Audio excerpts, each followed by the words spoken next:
Selamat datang di Om Uun TV News. Kisah kriminal nyata dari seluruh dunia. Kisah nyata kali ini terjadi di Inggris dan sangat menggembarkan publik Inggris.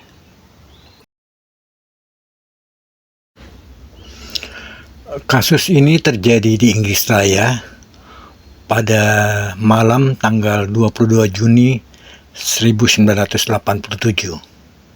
Seorang wanita berusia 25 tahun bernama Wendy Neils menghabiskan malam bersama pacarnya Ian. Pasangan itu memang agak serius, tapi mereka belum tinggal bersama. Saat malam terakhir, Ian mengantarnya pulang. Mereka sering berciuman, berpamitan, dan Ian pun pergi. Keesokan paginya, Ian menerima telepon dari beberapa rekan kerja Wendy. Mereka khawatir karena Wendy belum masuk kerja dan mereka tidak dapat menghubunginya.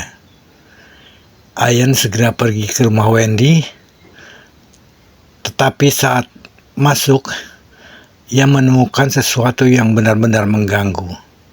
Seseorang telah masuk ke rumah Wendy dan membunuhnya.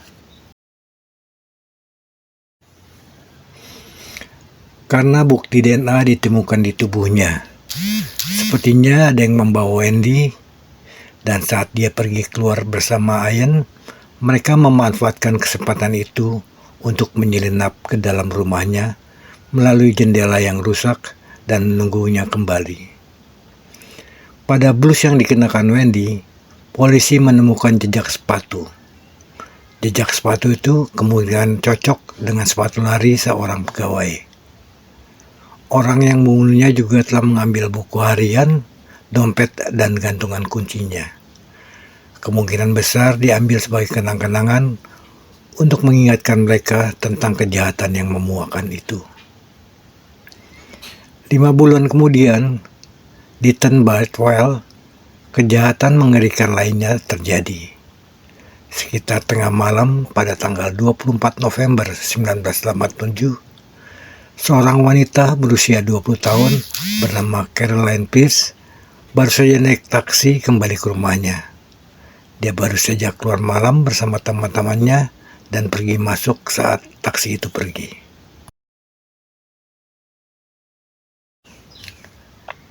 Tetangga mendengar teriakan saat dia tiba di rumah. Mereka melihat keluar, tetapi tidak melihat apa-apa. Keesokan harinya, Caroline tidak pernah sampai di tempat kerja. Ketika keluarga dan teman-temannya tidak dapat menghubungi dan menemukannya, kepatingatmu terjadi. Kenangan tentang kasus Wendy yang mengerikan muncul di benak masyarakat, dengan ketakutan bahwa seorang pembunuh berantai kini bebas berkeliaran. Sopir taksi itu diperiksa, tetapi jelas bahwa ia tidak terlibat. Ia juga mengatakan bahwa ia tidak melihat seorang pun yang mencurigakan berkeliaran di sekitar area tersebut ketika ia menurunkannya. Ia mengklaim bahwa ia bahkan tidak melihat seorang pun sama sekali. 3 minggu setelah Caroline menghilang, pada tanggal 15 Desember, seorang petani menemukan tubuhnya membusuk di selokan drainase, dan tampaknya ia telah berada di sana selama beberapa waktu. Pembunuhan ini kemudian dikenal sebagai pembunuhan Bathsheba dan tidak terpecahkan selama beberapa dekade. Namun pada tahun 1999, kemajuan dalam ilmu forensik memungkinkan para penyelidik untuk mendapatkan profil DNA lengkap dari pembunuh Wendy. DNA yang untuk pertama kalinya menghubungkan kedua pembunuhan tersebut secara forensik. Polisi menemukan 1.000 nama dalam basis data DNA nasional yang memungkinkan milik kerabat dari sampel yang diambil dari tempat yang kejadian perkara, dan menyaring daftar ini menjadi 90 nama prioritas.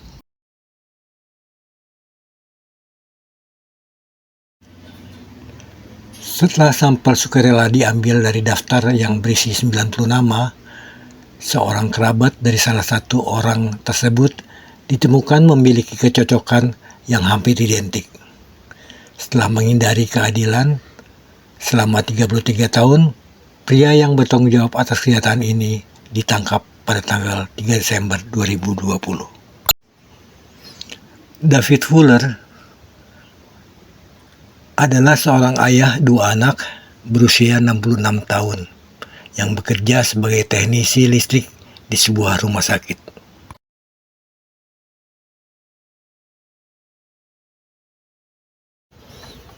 Foto-foto yang diambil pada tahun 1980-an ditemukan di rumah David. Foto-foto itu menunjukkan dia mengenakan sepatu kets yang sama persis dengan yang akan meninggalkan jejak sepatu pada Bruce Wendy. Namun seluruh kengerian yang dilakukan pria ini akan segera terungkap. Petugas tidak tahu seberapa bejat sebenarnya orang ini. David diinterogasi dan rumahnya digeledah. Ditemukan memory card SanDisk yang berisi banyak foto di dalamnya.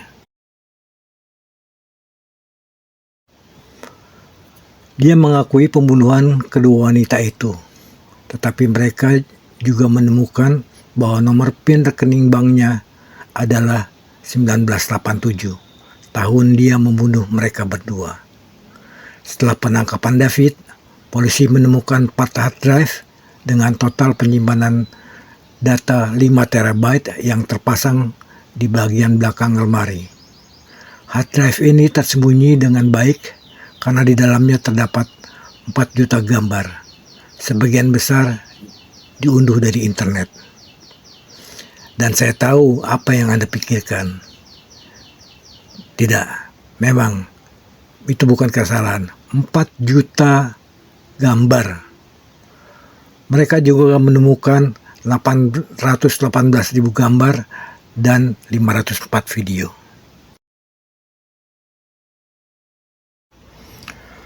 Foto-foto David yang mendokumentasikan dirinya berhubungan dengan 100 mayat.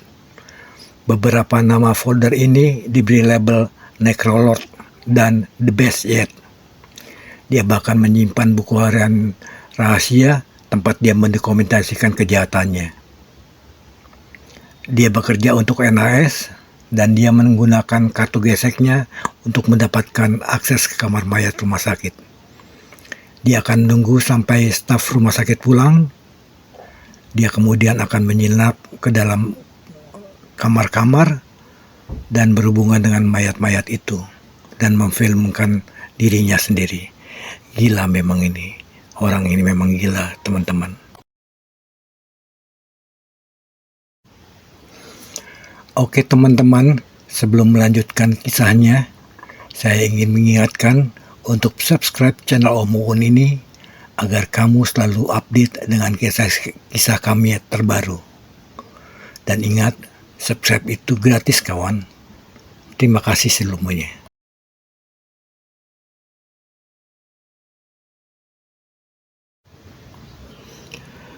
Korbannya termasuk seorang gadis berusia 9 tahun, 2 anak-anak berusia 16 tahun, dan seorang wanita berusia 100 tahun. Ampun. Secara total ada lebih dari 100 korban.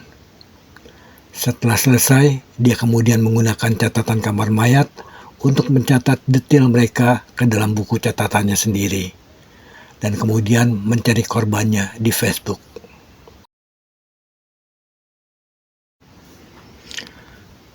Setelah mengetahui berita mengerikan ini, istri David meninggalkannya.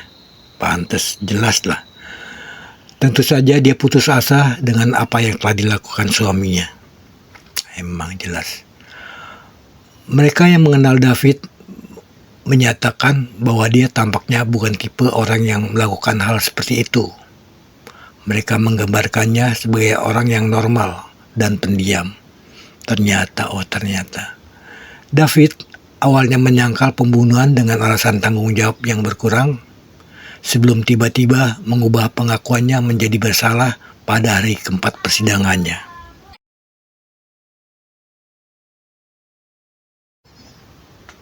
Dia mengakui bersalah atas pembunuhan Caroline dan Wendy, serta 51 pelanggaran lainnya, termasuk 44 dakwaan yang berkaitan dengan 78 korban di kamar mayat antara tahun 2008 dan November 2020. Gile, lama amat. Kalau teknologi DNA belum diketemukan, bisa sampai mati ini orang, si David, melakukan kejahatannya. David dijatuhi hukuman penjara seumur hidup tanpa kemungkinan pembebasan bersyarat.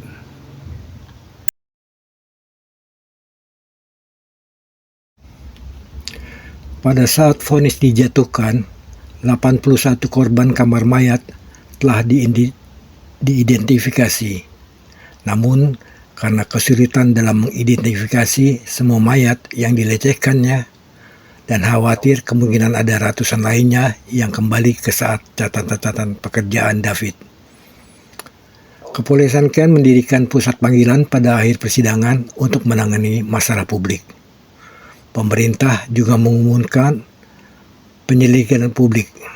Untuk sementara, NHS Inggris memerintahkan semua staf rumah sakit untuk meninjau keamanan mereka. Pada bulan Desember tahun 2022, ia mengaku bersalah karena menganiaya mayat 23 wanita lagi, sehingga total korban kamar mayat menjadi 101. Atas hal ini, hukumannya ditambah 4 tahun lagi. Sampai saat ini tidak ada bukti yang ditemukan tentang korban lainnya. Ya aduh, pusing-pusing bacanya. David Shipley dari tim investigasi polisi Kent ditugaskan untuk menganalisis gambar dan video tersebut. Ia mengatakan David Fuller melakukan setiap tindakan intim yang dilakukan dengan tubuh manusia, sama sekali tidak menunjukkan emosi. Ia sama sekali tidak menunjukkan sedikit pun rasa kemanusiaan. Emang dia bukan manusia ini orang memang.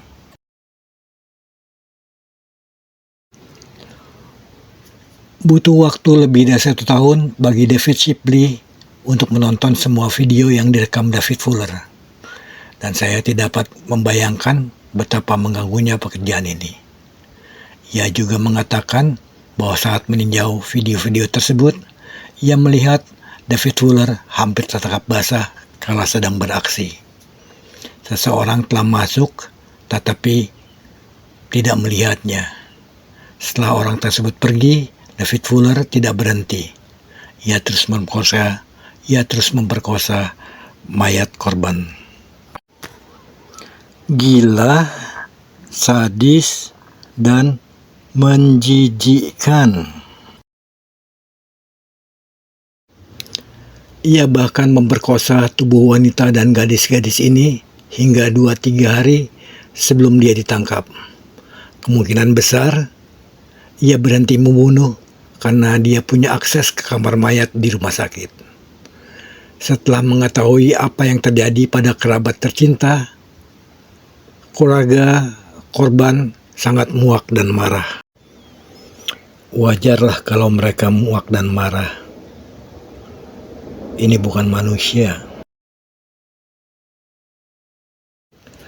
Setidaknya salah satu kerabat bahkan bunuh diri setelah mengetahui kejahatan David yang keji. Tanya McElden meninggal pada tahun 2017 setelah berjuang melawan kanker payudara, yang tentu saja cukup mengerikan bagi keluarga itu. Tetapi bertahun-tahun kemudian, setelah menderita karena kehilangan Tanya, mereka diberitahu berita mengerikan bahwa tubuh Tanya telah dilecehkan oleh David. Putra Tanya, Tom, yang berusia 24 tahun, mengatakan bahwa mengetahui berita ini membuatnya merasa marah, sedih, dan muak. Semuanya bercampur jadi satu. Dia mengatakan setiap kali melihat foto ibunya, gambaran David akan muncul di benaknya. Pada Paskah tahun 2014, sebuah keluarga dari Paris melakukan perjalanan ke Inggris Raya. Tak lama setelah tiba, mereka terlibat dalam sebuah tabrakan.